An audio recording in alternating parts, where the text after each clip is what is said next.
کپڑے بھی اتار پھینکے اور کھانا کھانا بھی چھوڑ دیا، کسی نے ترک کلام، کسی نے ازدواجی زندگی ترک کر دی، کسی نے غار و کوہ کو جا کے اختیار کر لیا اور کہا کہ میں اس سے اللہ کا قرب حاصل کروں گا، کسی نے 1.25 من لوہا پہن لیا کہ اس مشقت سے میں اپنے نفس کو مار رہا ہوں اور میں اللہ کو اس طرح راضی کر لوں گا۔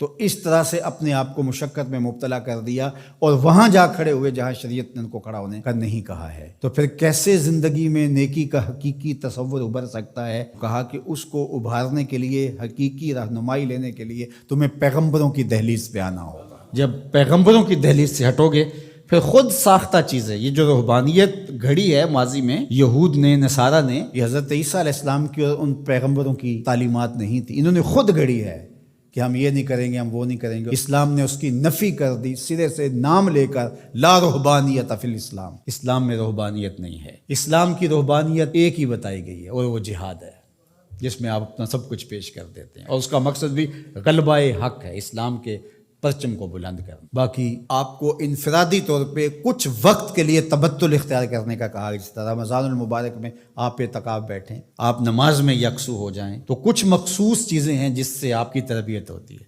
لیکن یہ بالکل آپ ترک دنیا کر دیں تو ہمارا اسلام، ہمارا دین اس کی نفی کرتا ہے۔ اس لیے انبیاء علیہ السلام کے ساتھ اپنے آپ کو جوڑنا اور کامل اتباع پیغمبروں کی اختیار کرنا، یہ قوموں کو منظم کرتا ہے۔ اس لیے ہمارے لیے ہمارے آقا و مولا حضور ختم المرتبت صلی اللہ علیہ وآلہ وسلم کی سنت سے ہی نیکی کا حقیقی تصور پیدا ہو سکتا ہے۔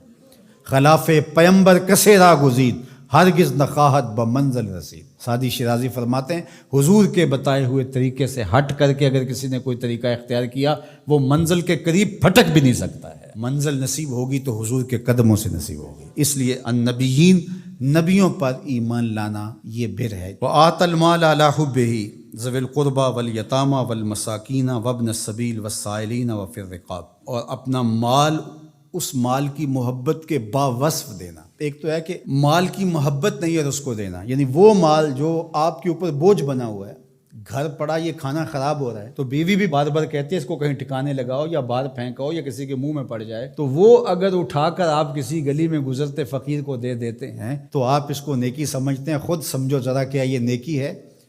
تم تو اپنے سر سے بوجھ اتارا ہے، دینا کون سا ہے؟ وآت المال علی حبہ، مال کی محبت آپ کے اس کو جدا کرنے کو جی نہ چاہے، لیکن اللہ کی محبت میں پھر بھی اس کو جدا کر دو۔ اس مال کی محبت ہو تمہارے اندر، اللہ اکبر، یہ ہے نیکی۔ اللہ تعالیٰ نے ارشاد فرمایا، یہ 4 پارے کا ابتدائیہ ہے، لن تنالوا البر حتی تنفقوا مما تحبون۔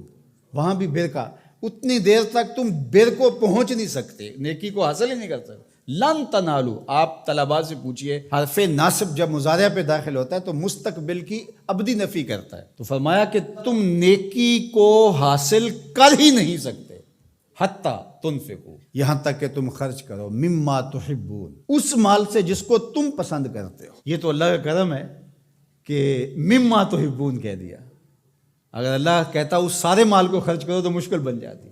کہا جس کو پسند کرتے ہو اس سے خرچ کرو، یعنی تم نے پھل توڑا ہے تو اس کی یہ ایکسپورٹ کوالٹی بنائی ہے، یہ اپنے لیے گھر کے لیے رکھا ہے، اور یہ سڑا پھڑا داغی یہ ایک سائڈ پہ رکھ دیا ہے، تو اب اللہ کی راہ میں تم اگر دینا چاہتے ہو تو اس سے دو جس کو تم خود پسند کرتے ہو۔ یہ گلا سڑا تم اپنے گھر نہیں لے جانا چاہتے، یہ تم سستے داموں بیچو گے یا پھینک دو گے، تو تم نے کہا چلو اس کو پھینکنا کیا ہے، یہ غریبوں میں بانٹ دیتے ہیں، تو تم نے وہ غریبوں میں دے دیا۔ تو نیکی کی حقیقت کو تم نہیں پہنچ سکتے جب تک اس سے نہ خرچ کرو جو تم خود پسند کرتے، مما تحبون، جس کو تم خود پسند کرتے۔